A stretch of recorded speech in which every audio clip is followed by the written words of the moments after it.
Merci Seigneur pour ce matin.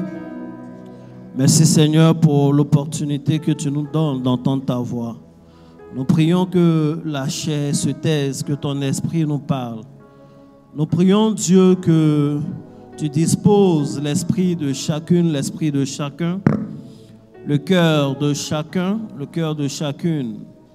Seigneur, que chacun ait sa portion, le verbe qui sort de ta bouche et qui nous donne vie. Que nous puissions avoir l'intelligence divine de percevoir ta voix. Qu'il en soit ainsi et qu'il nous soit donné d'annoncer librement tes oracles. Au nom de Jésus. Amen. Est-ce que tu peux acclamer Jésus?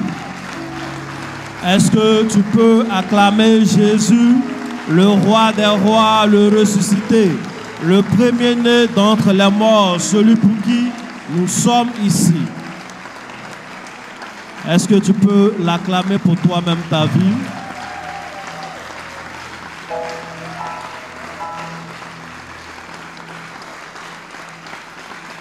Que Dieu te bénisse.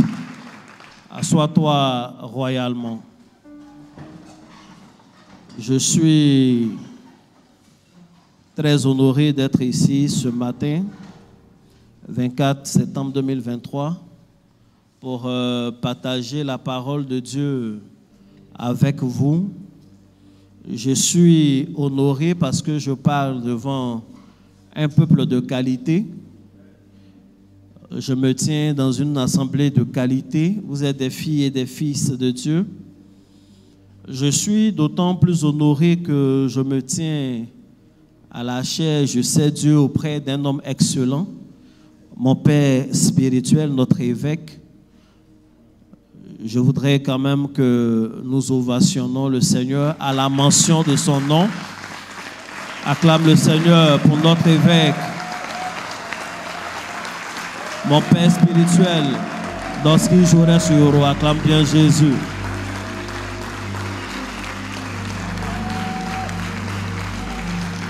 Amen. Il est tout à fait naturel, après avoir acclamé notre Père, que nous acclamons une autre personne. C'est naturel de le faire, mais elle est extraordinaire. On acclame le Seigneur pour ma mère spirituelle, Maman P, la royale, et pour tous les hommes de Dieu de la maison. Acclame puissamment le Seigneur. Assois-toi royalement. Donc, je suis très honoré. Tu vas prendre ta Bible. Nous allons lire deux portions et on va échanger autour de ces textes-là. On va prendre d'abord Actes chapitre 12. Nous allons écouter la lecture des 16 premiers versets.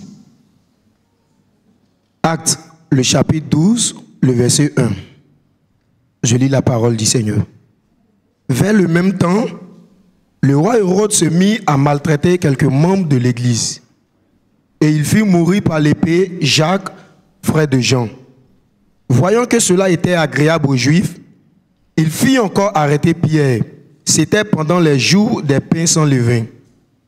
Après l'avoir saisi et jeté en prison, il le mit sous la garde de 4 escouades de 4 soldats chacune, avec l'intention de le faire comparaître devant le peuple après la Pâque. Pierre donc était gardé dans la prison, et l'Église ne cessait d'adresser pour lui des prières à Dieu. La nuit qui précéda le jour où Hérode allait le faire comparaître, Pierre, lié de 2 chaînes, dormait entre 2 soldats, et des sentinelles devant la porte gardaient la prison. Et voici, un ange du Seigneur survint, et une lumière brilla dans la prison. L'ange réveilla Pierre en le frappant du côté et en disant « Lève-toi promptement ». Les chaînes tombèrent de ses mains. Et l'ange lui dit « Mets ta ceinture et tes sandales ». Et il fit ainsi. L'ange lui dit encore « Enveloppe-toi de ton manteau et suis-moi ». Pierre sortit et le suivit, ne sachant pas que ce qui se faisait par l'ange fut réel, et s'imaginait avoir une vision. Lorsqu'il eut passé la première garde, puis la seconde, ils arrivèrent à la porte de fer qui mène à la ville et qui s'ouvrit d'elle-même au-devant d'eux. Il sortit et s'avança dans une rue. Aussitôt l'ange quitta Pierre.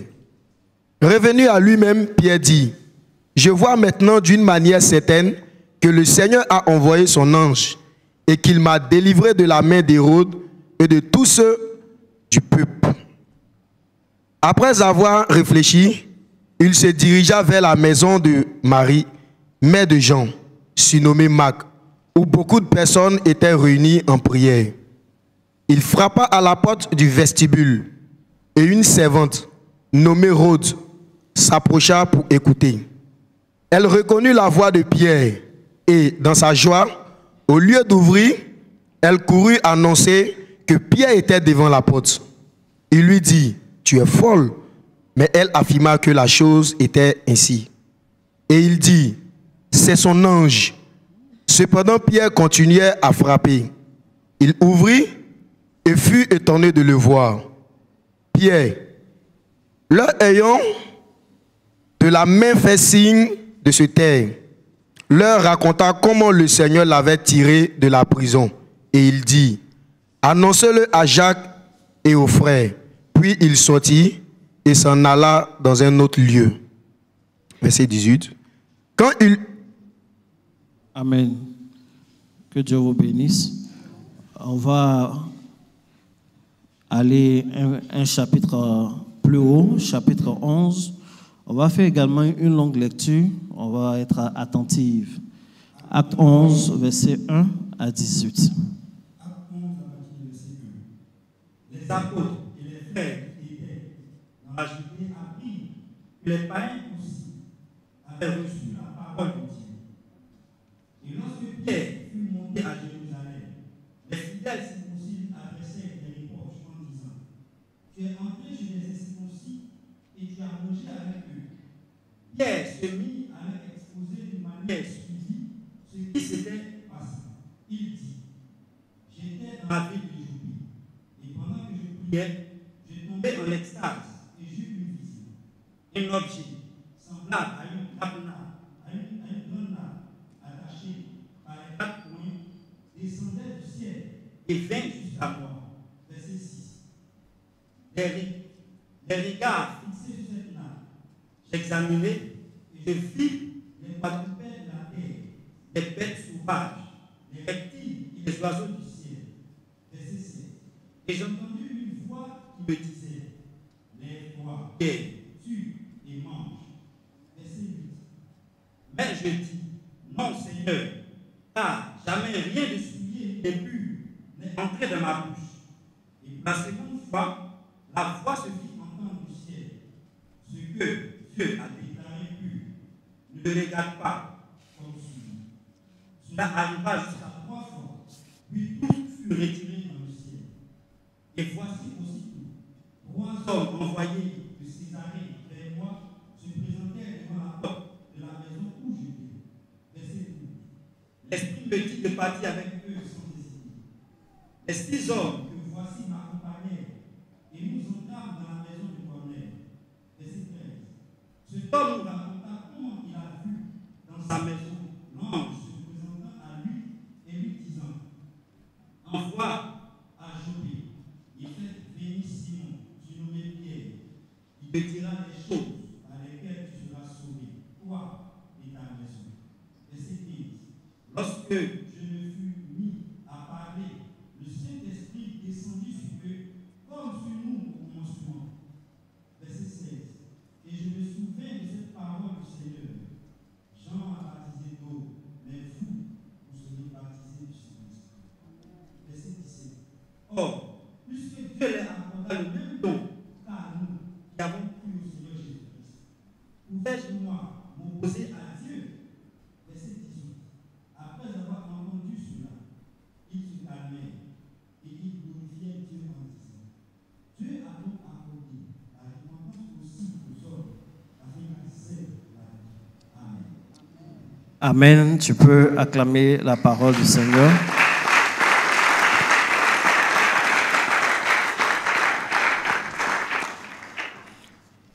Que Dieu vous bénisse pour les bonnes lectures. Nous allons donc nous entretenir autour du thème « Et tu as mangé avec eux ». Dis à ton voisin « Et tu as mangé avec eux ». Et tu as mangé avec eux. C'est l'une des phrases du chapitre 11. Avant même de commencer vraiment à parler de mon sujet, il y a un verset qui m'a marqué. La Bible dit que Pierre est libéré de façon miraculeuse de la prison et il vient, il tape à la porte.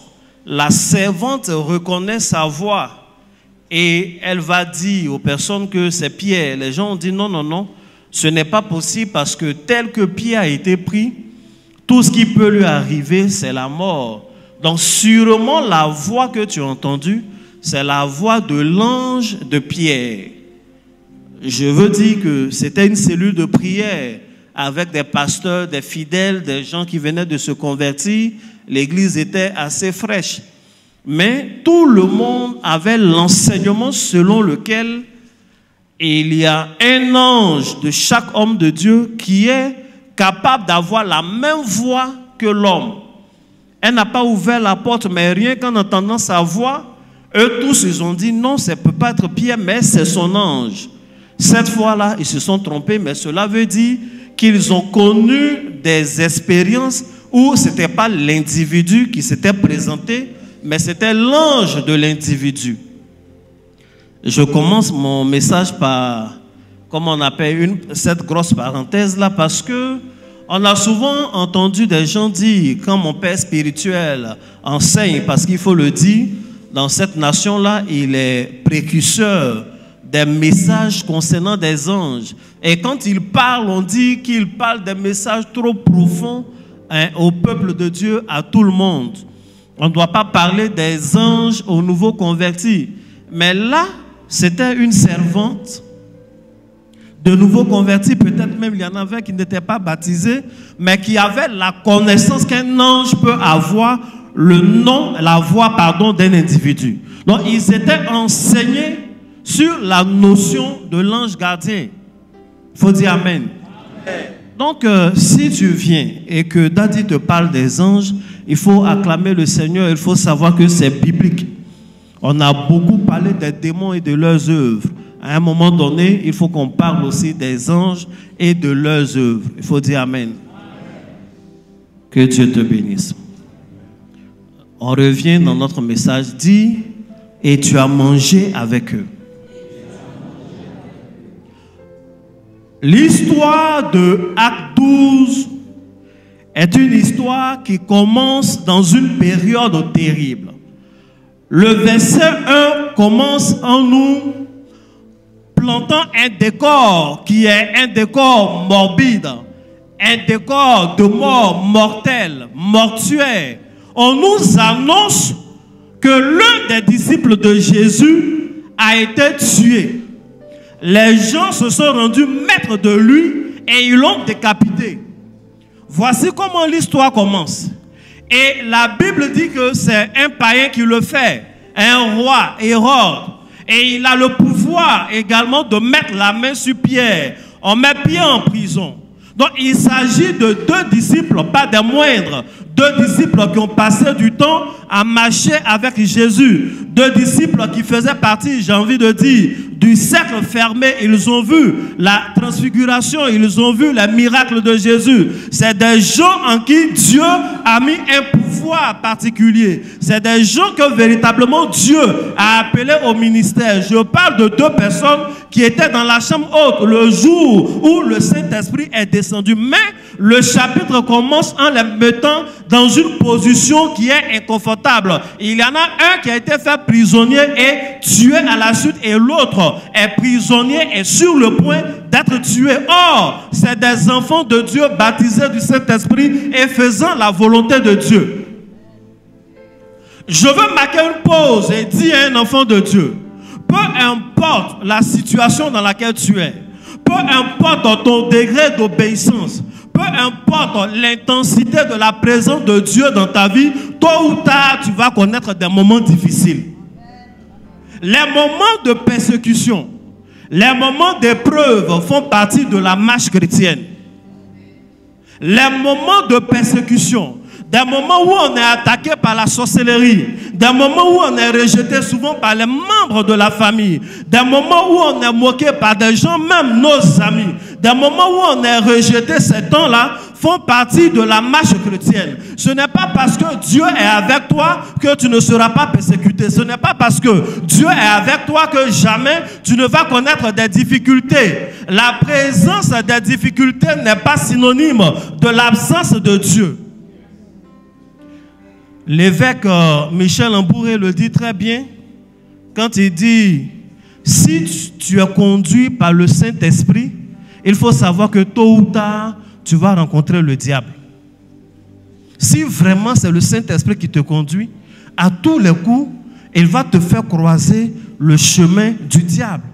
Ça fait partie de l'itinéraire du Saint-Esprit. Il est important que tu le saches, enfant de Dieu. Parce qu'il y en a plusieurs qui pensent qu'ils ne sont plus gardés par Dieu lorsque les premières difficultés se présentent. Il y en a plusieurs qui abandonnent la main de Dieu lorsque le premier échec pointe au son nez. Il y en a plusieurs qui abandonnent la main de Dieu lorsqu'une prison commence à se manifester. Bien aimé, ces choses-là ne signifient pas que Dieu n'est pas avec toi. C'est la Bible qui dit que le malheur atteint souvent le juste, mais Dieu l'en délivre toujours. Je suis venu te dire, oui, il est possible que tu passes par des persécutions, mais Dieu te donnera toujours la victoire. Il est possible que des gens mettent la main sur toi, mais Dieu va toujours prendre ta défense.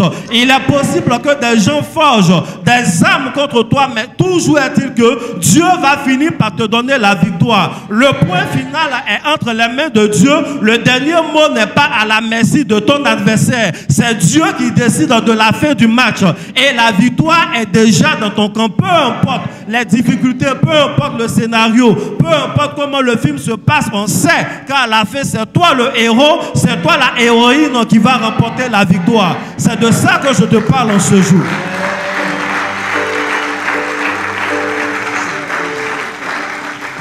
Et la Bible dit, Jacques a été tué. L'apôtre Pierre, sur qui Jésus a bâti l'église. L'apôtre Pierre, le fougueux, l'homme oint. L'apôtre Pierre qui a prêché en une seule journée et il y a eu plusieurs convertis. L'apôtre Pierre, l'homme qui ressuscite des morts. L'apôtre Pierre qui fait des miracles extraordinaires. La Bible dit, ce jour-là, ils l'ont attrapé et ils l'ont mis en prison. Mais ce qui va m'intéresser ici, ce sont les premiers mots du chapitre 12. Vas-y, lis le verset 1. Acte 12, verset 1.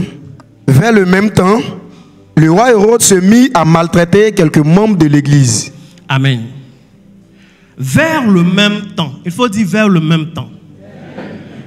Il y a certaines versions qui disent pendant la même période. En ce moment-là, vers le même temps, Hérode va commencer à maltraiter l'église. En ce moment-là, Hérode va mettre la main sur Jacques et va le faire décapiter. Et les Juifs vont acclamer. Et il va voir que cela plaît aux Juifs, leurs propres frères.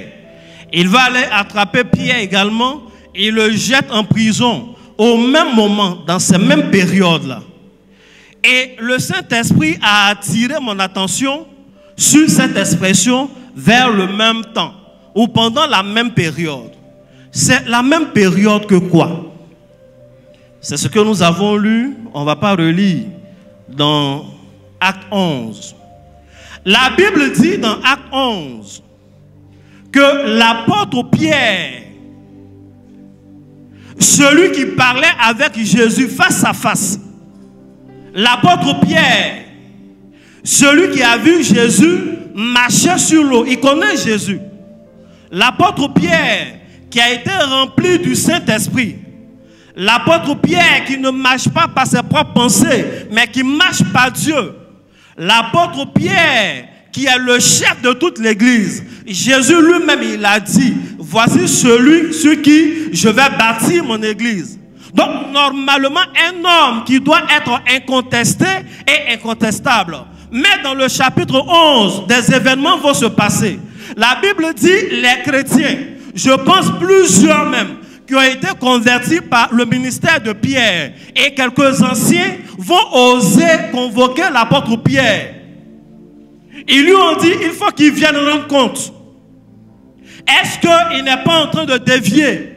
Ils appellent l'apôtre Pierre à une grande réunion. Les chrétiens sont réunis. Et ils parlent à l'apôtre Pierre. Ils lui disent, on a appris que tu es parti chez des païens. Tu es rentré chez des incirconcis. Et même tu as mangé avec eux. On n'est pas content de toi. On a appris que tu étais chez Corneille et tu allais faire des choses. Et la Bible dit, l'apôtre Pierre va prendre la parole et il va expliquer point par point. Lorsque nous avons lu le chapitre 11, c'est un peu ennuyeux. Parce qu'il raconte la même histoire. J'étais là, j'ai vu une nappe, j'ai vu des choses, etc.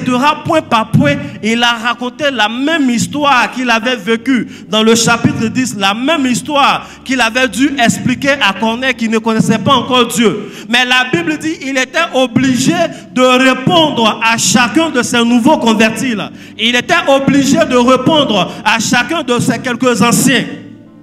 Qu'est-ce que je veux vous dire? C'est en ce même temps-là que Jacques était en train d'être égorgé.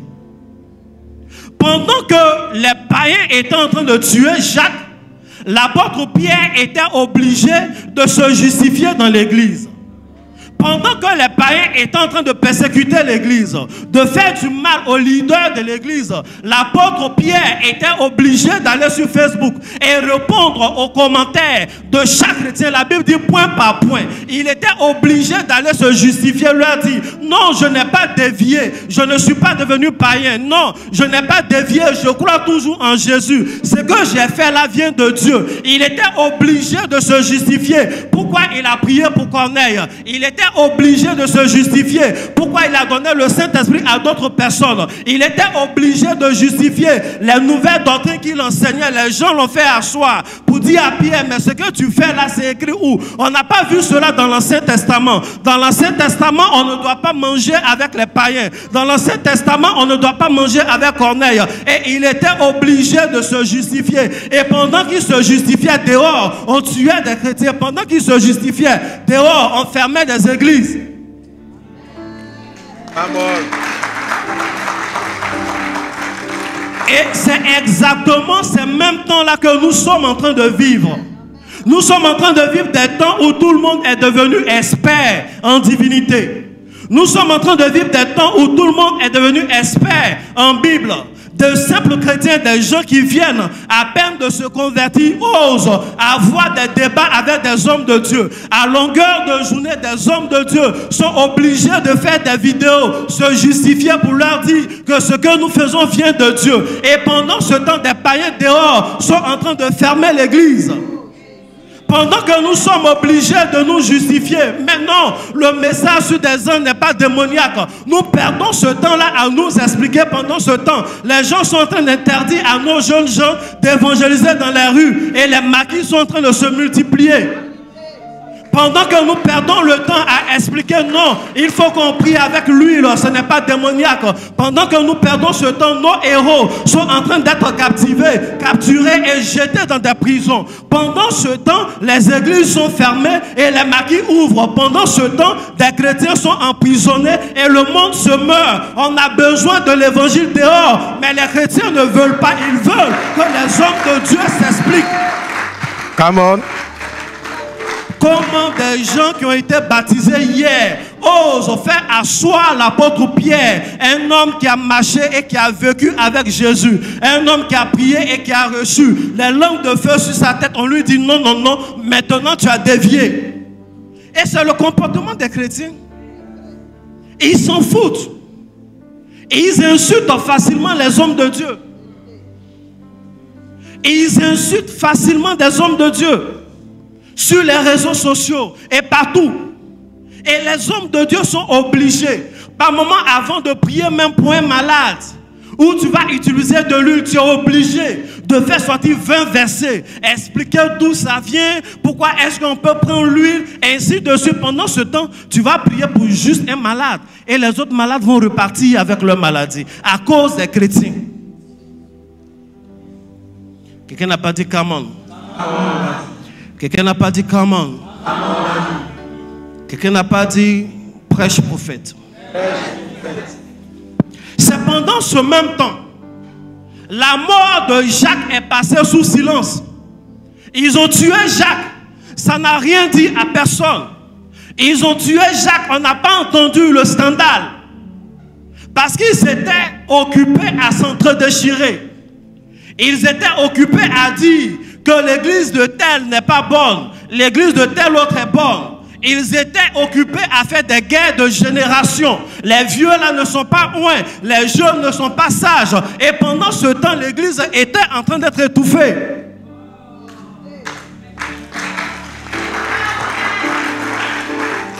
Come on.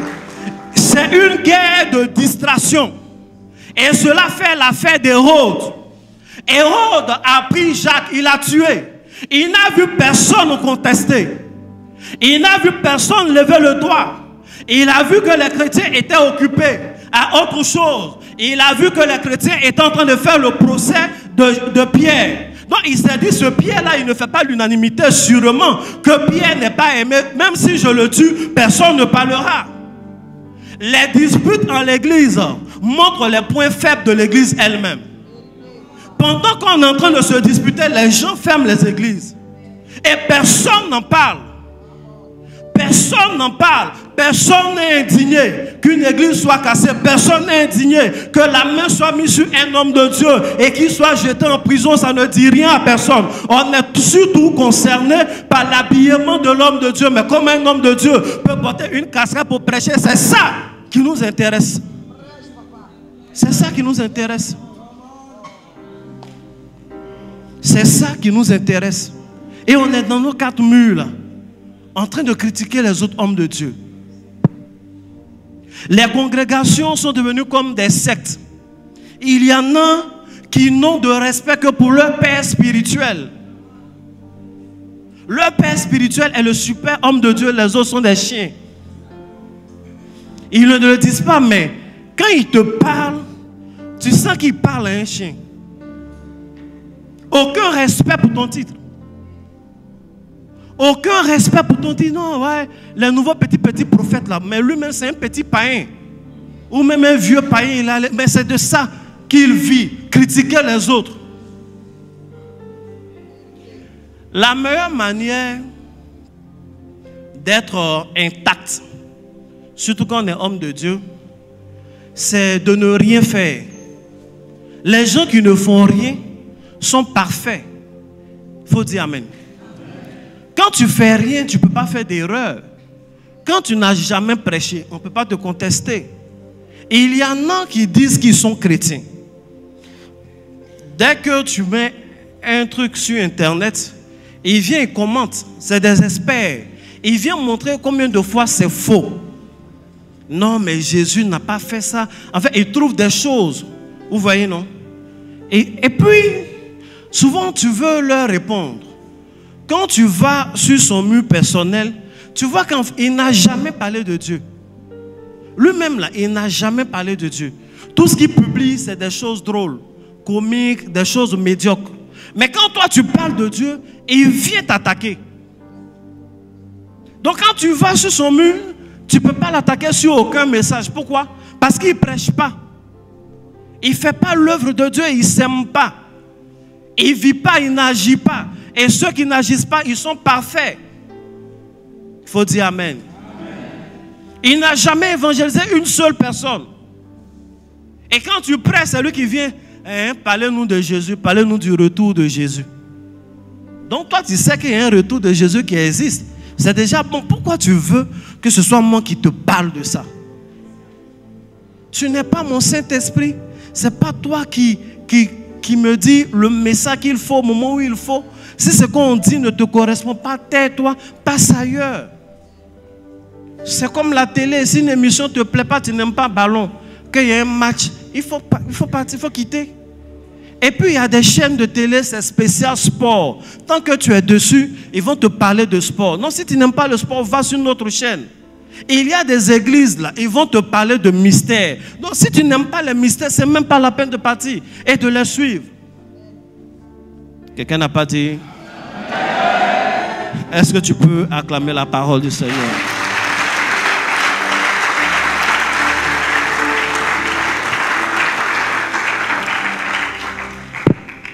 Pendant que Pierre était en train de se justifier, si tu as compris ça, tu as compris mon message. Les gens étaient en train de tuer les autres disciples dehors. Pendant que nous sommes en train de nous entre-déchirer, non seulement les païens se meurent, le monde prend de l'ampleur sur l'église. C'est de ça qu'il est question. Il faut dire Amen. Il faut dire Amen. Je me rappelle, il y a des années, je partais faire des annonces pour des programmes de l'église. On avait un thème, on dit, tu vas réussir, choco choco. Je suis parti, on est encore du voix à Abidjan, tu sais ce que ça veut dire. Je suis parti à la radio, j'ai rempli les choses et dit, voici le thème. Le monsieur a regardé et il me dit de lui montrer le verset où c'est écrit choco choco. Donc, ils ont dit pas que ça passe pas. Non, bon, j'ai accepté. Mais j'ai accepté sur le papier, ils ont barré, non. C'est ma bouche qui parle. J'ai fait mon annonce tranquille, j'ai dit, tu vas réussir, choco choco. Je sors, il dit, ça c'est l'esprit de rébellion. Il faut dire Amen. Comme il est un peu âgé, c'était un vieux, je n'ai pas parlé, je suis parti avec l'esprit de rébellion là. Un autre jour, je suis revenu faire une annonce. Notre thème c'est Jésus-Christ est Seigneur. C'est tout. Je fais l'annonce tout et tout. Sur l'affiche, l'orateur, c'est révérend prophète Doski Jores Yoro. Il me dit, est-ce que prophète simplement ne suffit pas? Pourquoi ajouter révérend sur, comment on appelle? Sur le prophète. Je lui ai dit, mais c'est, comment on appelle? C'est son titre, c'est un révérend. Ah, vous aimez trop les titres gonflants. Bon, j'ai fait mon annonce, tout et tout. J'ai fini, je partais, je lui ai dit au revoir. Et je lui ai dit au revoir en disant son prénom. J'ai dit au revoir, je n'ai pas dit le nom de famille, j'ai dit au revoir par son prénom. Il me dit non, non, non, c'est Monsieur Tant, s'il te plaît. Je n'ai pas parlé, j'ai ri. J'ai dit, monsieur, il dit oui, Monsieur Tant, pas par mon prénom. Il dit, ah, mais pourquoi ajouter forcément un monsieur? Il dit, je n'ai pas dit. Ça, c'est l'esprit de rébellion.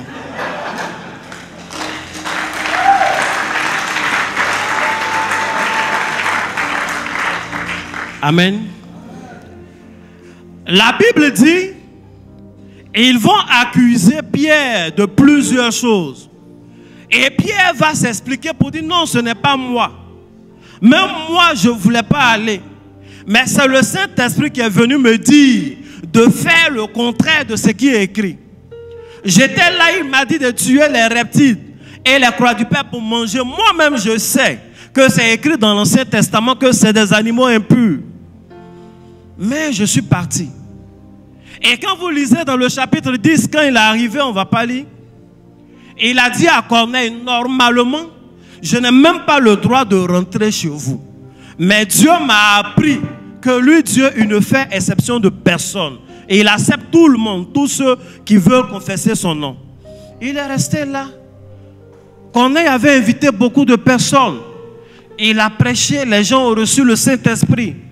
Ils ne pouvaient pas refuser le baptême d'eau. Ils ont été baptisés d'eau. Et il avait fini son ministère, il parlait.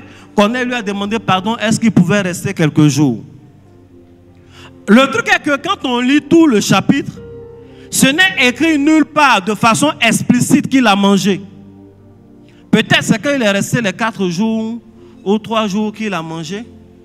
Mais il y a des Juifs qui sont partis avec lui ce jour-là dans la maison de Corneille. Des gens qu'ils prenaient pour des gens de confiance. Et qui sont partis avec Pierre, qui ont regardé ce que Pierre allait faire.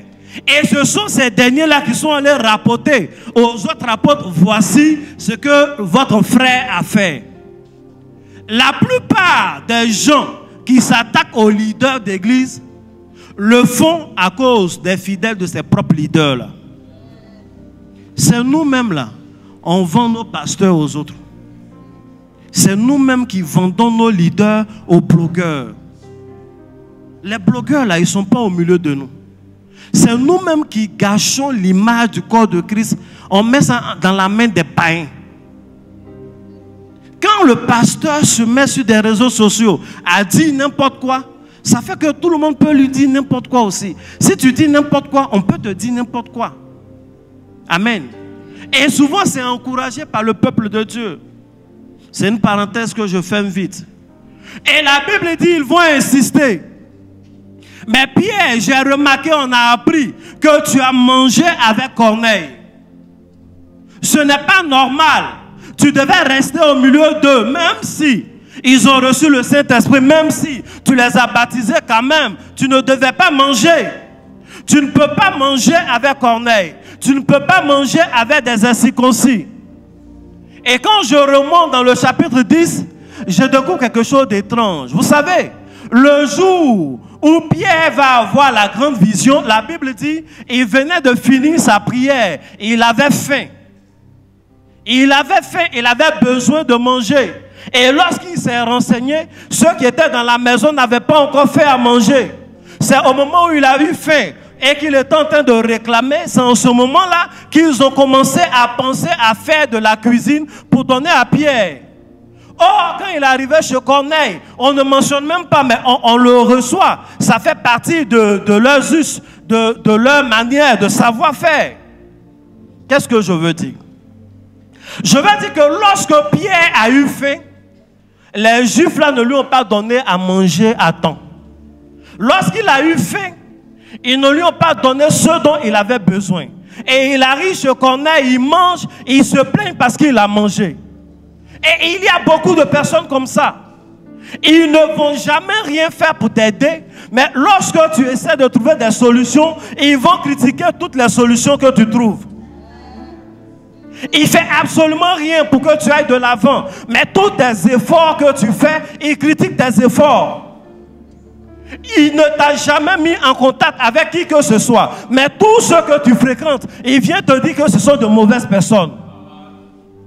Il est ton voisin. Il ne t'a jamais évangélisé. Mais quand tu te lèves et que tu commences à fréquenter une église, il te dit non, mon frère, vaut mieux être païen que de suivre cet homme-là. Vous n'avez pas donné à manger à Pierre. Pierre a trouvé sa solution de nourriture et vous vous plaignez. Il y a des gens, vous ne faites pas partie de leur plan. Il y a des tontons comme ça, il n'a pas envie de t'aider dans aucun concours. Mais tous les petits métiers que tu trouves, il va se moquer de ce métier-là. Hein, voilà, lui là, il est parti à l'école. Maintenant, ses voitures, il lave. Et il te décourage. Il va t'appeler pour te dire c'est un métier indigne. Mais quand il finit de démontrer tout ça, il ne t'aide pas. Il ne veut pas te donner à manger, mais il se plaît quand tu trouves un peu quelque part. C'est des tontons qu'il ne faut pas écouter. C'est des amis qu'il ne faut pas fréquenter. Des amis qui n'aident pas et qui critiquent les solutions que tu trouves. C'est de faux amis. C'est de fausses personnes. C'est de fausses rencontres. Une vraie personne, si elle trouve que ce que tu fais n'est pas une bonne chose et que ce n'est pas ce qui te correspond, elle va t'indiquer ce qui te correspond. Mais si tu ne m'aides pas, laisse-moi m'aider moi-même. Quelqu'un n'a pas dit amen. Amen. Il n'a jamais essayé de t'aider, mais maintenant que tu pries, il a des problèmes avec ça. Il n'a jamais essayé de t'aider, mais maintenant que tu fais des actions prophétiques, il a des problèmes avec ça. Il n'a jamais voulu financer l'un de tes concours, mais maintenant que tu as commencé le petit métier, mais il a des problèmes avec ça. Quand il fait ses plans de financement, il n'a aucun plan pour toi. Il n'a aucune vision pour toi. Il ne veut rien faire pour toi. Il veut juste que tu traînes. Mais quand tu te lèves, tu commences la plus petite des choses. Il a un problème avec ça. Non, ne fais pas ce commerce. C'est un commerce indigne, bien aimé. Il faut mettre ce genre de voix-là sous silence. Quelqu'un n'a pas dit Amen. Lis-moi le verset 5 du chapitre 12. Acte, le chapitre 12, le verset 5. Je lis la parole du Seigneur. Pierre donc, étant gardé dans la prison, et l'église ne cessait d'adresser pour lui des prières à Dieu. Amen. Amen. C'est là que nous allons conclure. Il faut relire. Pierre donc était gardé dans la prison, et l'église ne cessait d'adresser pour lui des prières à Dieu. Il faut dire Amen. Amen. Donc, ils vont attraper Pierre et ils vont le mettre en prison. Dieu merci, cette fois-ci, les yeux de l'église vont s'ouvrir. La Bible dit, Pierre est pris, il est gardé en prison avec pour projet de le tuer aux yeux des Juifs parce que ça leur fait plaisir. Une mort humiliante. Il faut dire Amen. Et pendant ce temps, l'église va avoir une nouvelle attitude. Cette fois-ci, elle sera en train de prier. La Bible dit, l'église ne cessait d'adresser des prières à Dieu pour lui, Pierre. Il faut dire Amen. L'histoire nous enseigne vraiment. La Bible nous parle de deux leaders. Les deux ont pratiquement les mêmes connaissances. Les deux ont la même onction. Les deux vont se trouver dans les mêmes situations. Le même gars qui a tué Jacques, c'est le même gars qui vient d'attraper Pierre. Et pendant que Jacques était prisonnier, l'église se disputait. Pendant que Jacques était prisonnier, Pierre était obligé de donner des explications.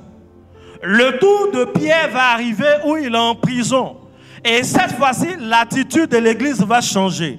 La Bible dit pendant que Pierre était couché dans la prison et que les portes de la prison étaient fermées, cette fois-ci, l'église ne va pas être une église qui critique.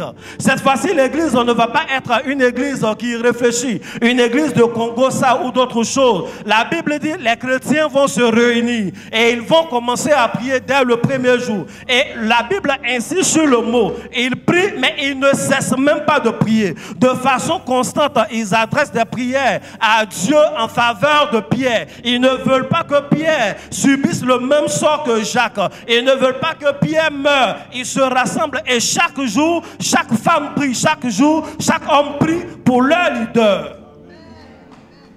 Je suis venu te dire une chose en ce jour. S'il y a plusieurs leaders qui tombent, c'est parce qu'il n'y a pas d'assemblée qui prie pour ces leaders-là. S'il y a plusieurs leaders dont la tête a été coupée, c'est parce qu'il n'y a absolument personne derrière pour prier pour ces leaders. Chaque fois qu'un Jacques sera attrapé et qu'il n'aura pas d'assemblée pour prier pour ce Jacques-là, le Jacques sera décapité.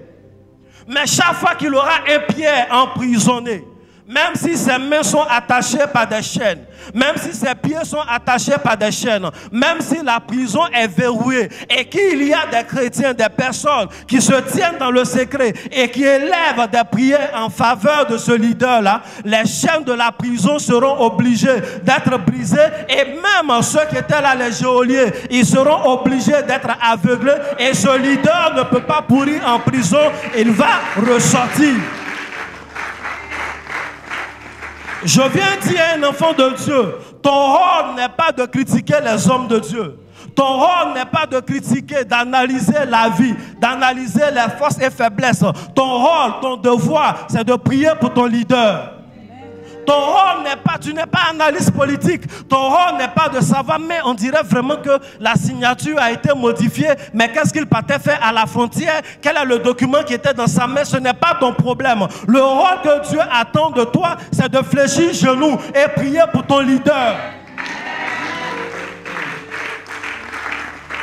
Tu n'es pas là pour faire des analyses de sécurité territoriale. Tu n'es pas là pour faire des analyses politiques. Tu n'es pas là, non, mais est-ce que c'était un coup d'État? C'était pas un coup d'État, tu n'en sais rien. Mais le rôle que Dieu t'a confié, Église, c'est de prier pour tes leaders. Il faut arrêter de critiquer. Si ton leader, tu vois des faiblesses, c'est parce qu'il est attaqué. Pourquoi ton amen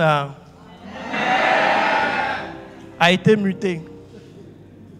Le rôle des enfants de Dieu, c'est pas de regarder, voir comment il va se démerder, comment il va sortir de cette affaire. Vos leaders sont attaqués. Vos leaders sont attaqués spirituellement. Ils sont attaqués financièrement. Ils sont attaqués sur tous les plans. Et ton rôle, c'est de fléchir genoux. Et chaque fois que tu seras en train de prier pour ton leader, Dieu ne va pas oublier ta situation. Dieu ne va pas oublier ta situation. Parce que ton leader, ton père, il donne sa poitrine pour toi. Mais il y a plusieurs coups qu'il peut prendre.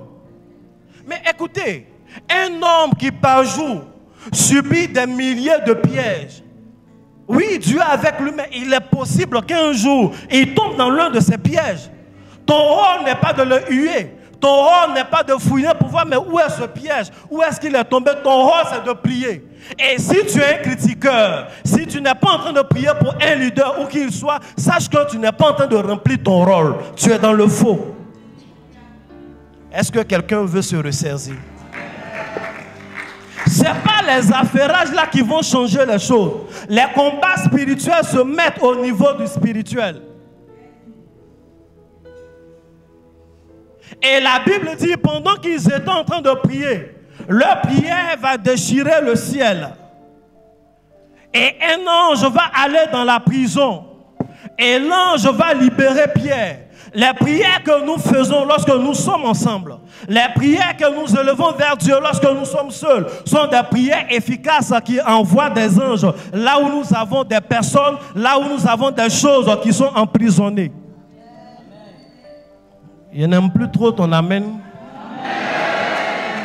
Tu as la main de quelqu'un qui veut recevoir seulement, mais qui ne veut pas prier pour un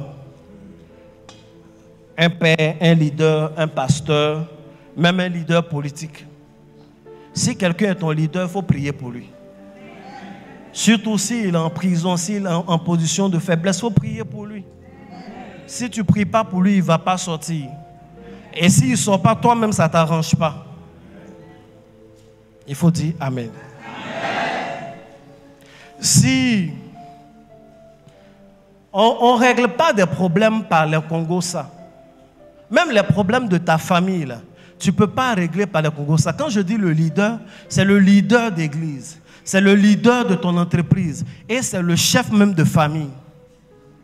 C'est le chef de famille. Il faut prier pour lui. Les enfants, priez pour votre papa. Depuis un moment, il n'envoie pas beaucoup d'argent au dehors et à la maison. C'est parce qu'il donne beaucoup trop au dehors. Et quand vous parlez, il n'entend pas bien parce que quelqu'un a fait des prières sur lui. Il a une petite là-bas qui coûte cher. Et vous vous fâchez, vous êtes devenu impoli. Vous insultez le père, mais on ne déshonore pas un père. Donc ça ne vous arrange pas. Et vos injures ne le changent pas. Et à cause de ça, il n'a même plus envie. Avant, il faisait 1 nuit, 2 nuits dehors. Maintenant, à cause de vous, il ne vient plus. Vous n'avez rien résolu. Priez pour le père. Priez pour le leader, le chef de famille. Maman, il faut prier pour ton époux. Quand il sort là, il est attaqué.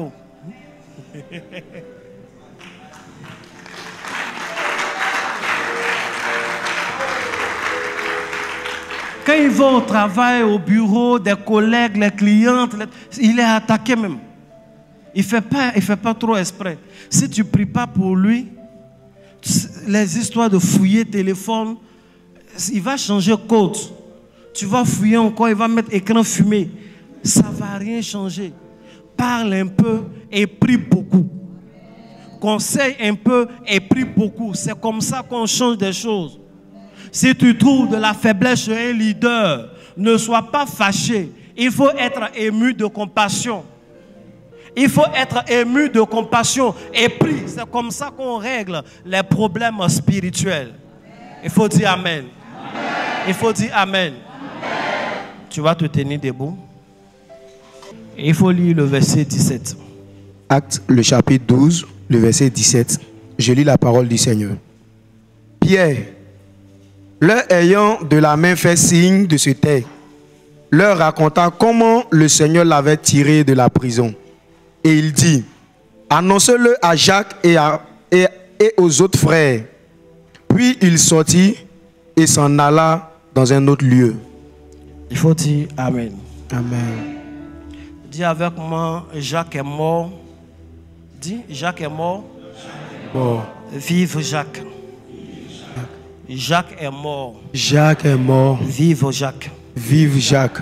C'est comme l'expression, le roi est mort, vive le roi.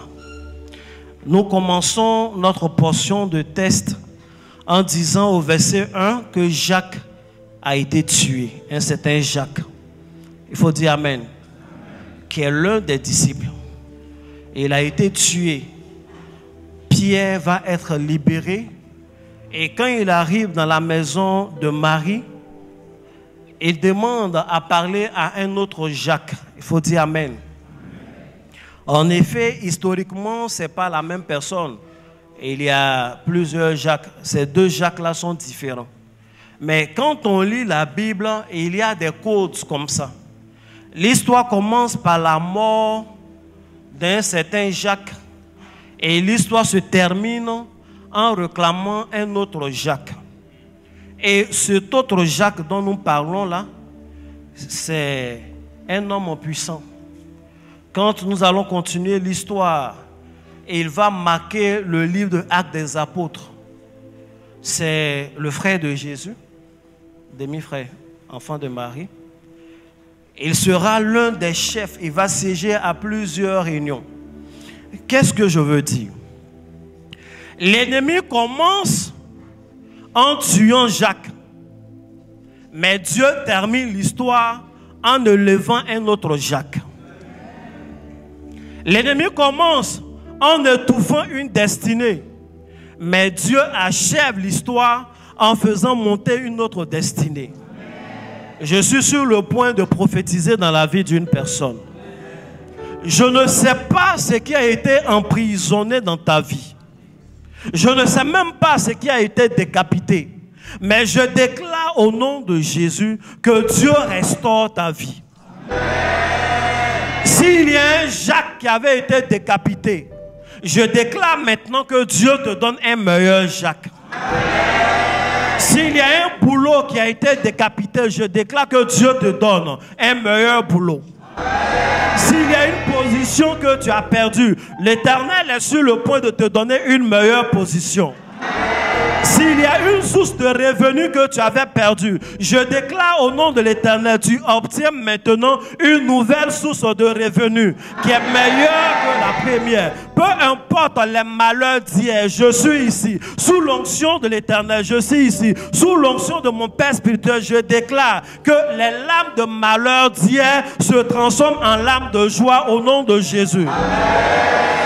La Bible dit, il va parler à Pierre, il dit à Pierre, prends ta ceinture. Lorsque nous lisons dans le livre de Marc chapitre 10, le verset 19, la Bible nous dit que les disciples avaient l'habitude de mettre tout leur argent, leur couteau, leurs choses dans leur ceinture. Donc s'il est dépouillé de sa ceinture, cela veut dire qu'il était dépouillé de ses finances, il était dépouillé de ses armes. Mais le jour où l'ange est descendu, il lui a dit non, il faut que tu prennes ta ceinture parce qu'il y a ton argent dans la ceinture.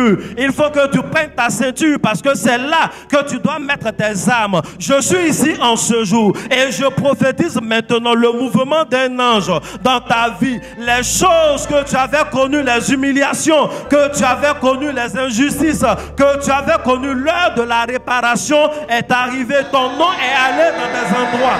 Ton nom est allé dans la belle famille. Ton nom est allé dans ton entreprise, mais un mauvais nom. Les gens ont dit que tu n'étais pas un homme digne digne de confiance.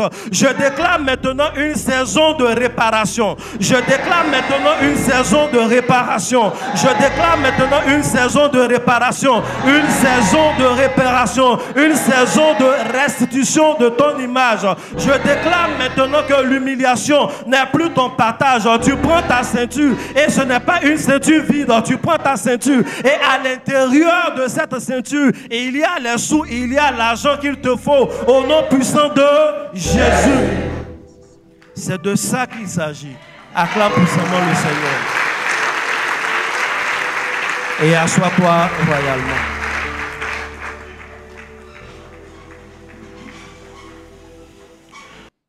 Shalom, que Dieu vous bénisse. Que la main de Dieu soit sur la vie de chacun d'entre vous. Ce matin, comme presque tous les matins, je me suis rendu à ABC, All Blessing Center, le lieu qui abrite mon bureau, là où je fais les écoutes des émissions. C'est aussi un endroit où il y a des chambres de retraite, des chambres doubles, des chambres assez spacieuses, d'autres types de chambres toujours plus spacieuses, propres, pour permettre aux enfants de Dieu de se retirer. Certains même qui viennent de l'étranger avoir des lieux pour ranger leurs affaires, prier le Seigneur, chercher la face de Dieu avec du confort, un cadre hygiénique. Et c'est un endroit beau et béni.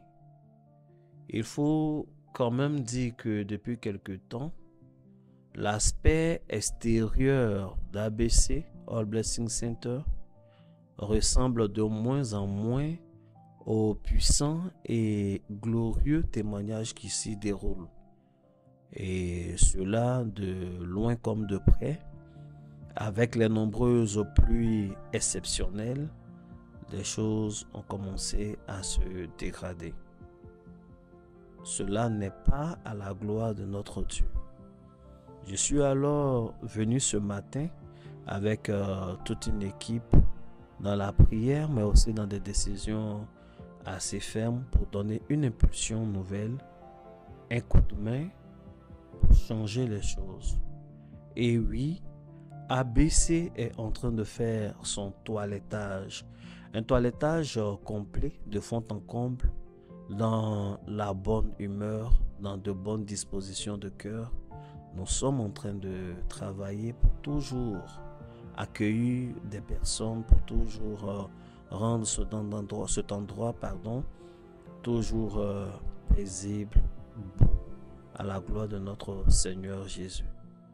Nous sommes sereins, nous comptons sur Dieu, nous prions et nous travaillons. Nous sommes toujours là, nous comptons sur la lumière divine et nous regardons à l'horizon avec sérénité.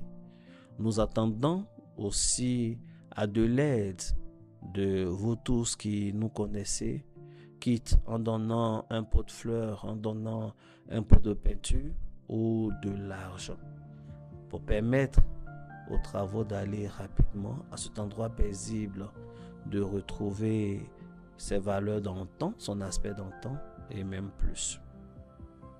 Que Dieu vous bénisse, que la main de Dieu soit sur la vie de chacun d'entre vous, que Dieu vous aide, vous aussi, dans vos activités, dans vos travaux, comme vous êtes en train de nous aider sûrement dans la prière, dans les dons. Que le Seigneur vous bénisse. Nous savons que la saison nouvelle sera encore meilleure. Nous savons que Dieu nous voit. Nous irons plus loin. Nous irons plus haut. Nous irons de gloire en gloire. Shalom. Que Dieu vous bénisse toujours.